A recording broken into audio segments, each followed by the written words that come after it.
naman guys ang motor ko. Ayan. O, diba? Paano na lang. Ganyan ang motor ni Ate Tintin. So, ayan. Diyan ako bumili sa Great Wall. Nakakapagod ang init. Traffic. So, kita nyo ba yung itsura ni Ate Tintin? Oh? Diba? Ayan sa likod ko. Ano na ito?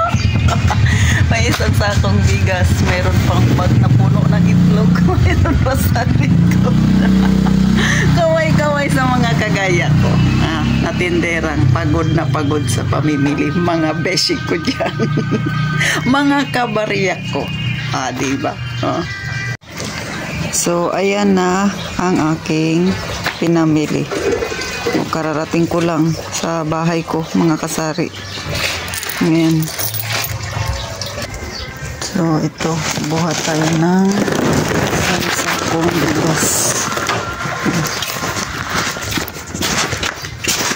Sus Mariosip. Hirap maging tindera. O, diba? Ay! So, tanggal ko na yung isang. Ayan, ang tsura niya. Tanggalin ko muna. Ayan, maraming tali-tali. Kasi nga para hindi mahirap mag-ano. Ayan, tanggal na. So, ayan na ang pinamili ni Ate Tintin, o, diba? Yan na yan siya.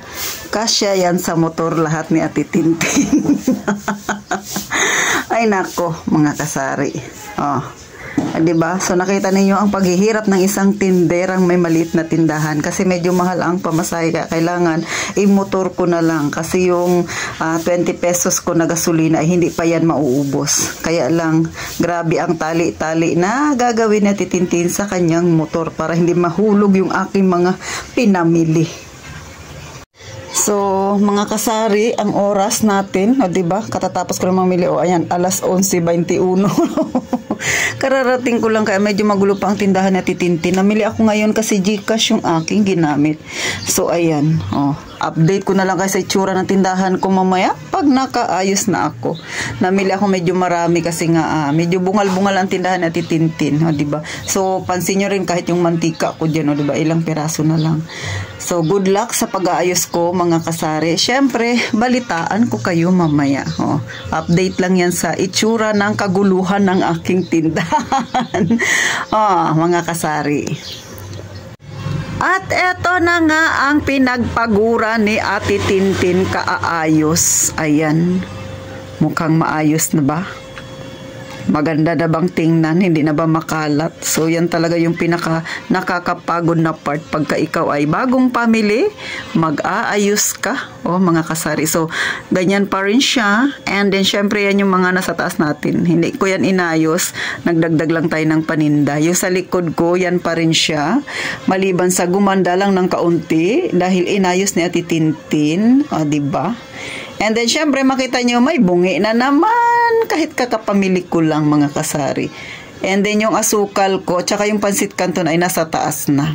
Diba? Ang ganda niya tingnan, pagka punong-puno, mga kasari. Huwag nyo nang pansinin yung soft drinks ko. Bakit kaunti lang yung 1.5? Hindi kasi siya ganun kabenta. At syempre, kapitbahay ko lang yung bilihan na niyan, mga kasari, no? So, hindi ako masyado bumibili ng marami. And then, syempre, eto naman yung nasa harapan ni Ate Tintin. Ayan. Kapapamili mo lang, may bawas na naman. Mga kasari. So, ayan siya. Masaya siyang tingnan. So, ito, maraming chichirya, maraming sabit-sabit, nakakatuwang tingnan. Pero pansinin nyo, wala siyang laman yung aking screen dyan. Walang nakalagay. So, yan, mga chichirya. So, blanco yung aking screen na yan, mga kasari. Kasi nga, may ilalagay ako ngayon. So, ipapakita ko sa inyo kung ano ang ilalagay ni Ate Tintin. So, eto, presenting. Ayan. So, ito yung mga pinamili ko na dagdag paninda. So, kung walang laman yung screen ko doon sa bitanan, ngayon pa lang ako mag-aayos nitong aking bagong ititinda na mga cheche boreche. Diba? So, mga ipit-ipit ito, mga kasari. So, yan siya. Yan yung aking sinabi. Pero sinabi nung nakaraan sa aking vlog na magdadagdag tayo. So, kaunti na lang kasi siya. So, bumili ako ng panibago, mga kasari. At ayan na nga, nakita nyo ng itsura ni Ate Tintin kapag namimili ako. Kasari. So, ako ay nakapambahay lang, naka-short lang talaga ako, mga kasari. No, pag namimili ako, so, pag dito ako sa tindahan, dito lang ako medyo nag-aayos. Siyempre, para presentable sa mga customer. Pero kung makita ninyo ako, kung sakali na magawi kayo dito sa Palawan at makilala ninyo ang pagmumukha ni Ate Tintin, kalabitin nyo lang ako. Pero sa tingin ko, hindi nyo ako makikilala kasi nga, naka-chinelas lang ako, mga kasari. So, si Ate Tintin, hindi talaga ako mahilig mag-ayos, mga kasari. Nag-aayos lang ako pagka ako ay sumasamba. Pero pagka namamalengke, normal lang nalakad-lakad, nakapambahay lang ako, mga kasari.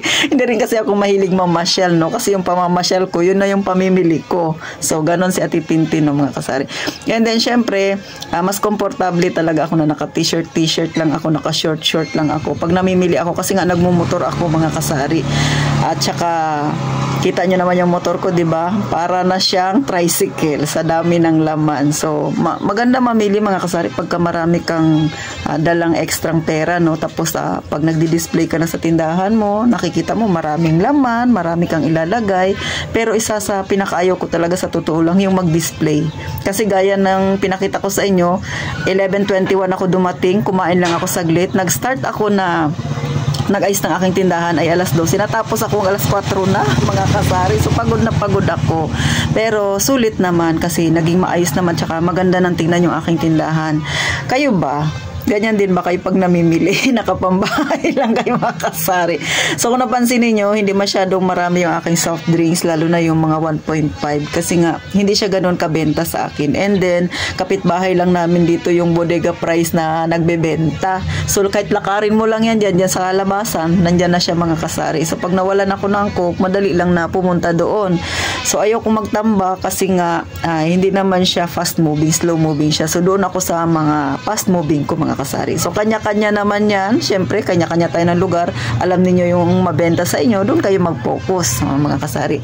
Pero, gaya ng sinabi ko, may bago na namang paninda nga si Ate Tintin na ipakita ko na sa inyo kanina, no? Kaya medyo walang laman yung screen na nilagay ko dyan sa labas. Kasi nga, pagkatapos nito, yan na naman yung bisi-bisihan ni Ate Tintin na gupit-gupitin at kung ano-anong gagawin ko, mga kasari. Yan ay pandagdag benta rin ni Ate Tintin.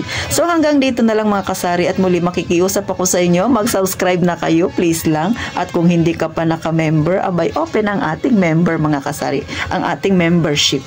And then, syempre, pakilike na rin ang aking video kung may nakatutunan ka, nakarelate ka rin ba sa itsura ni Ate Tintin at kung paano ako mabili dahil ganyan ka rin, i-like mo itong video na ito.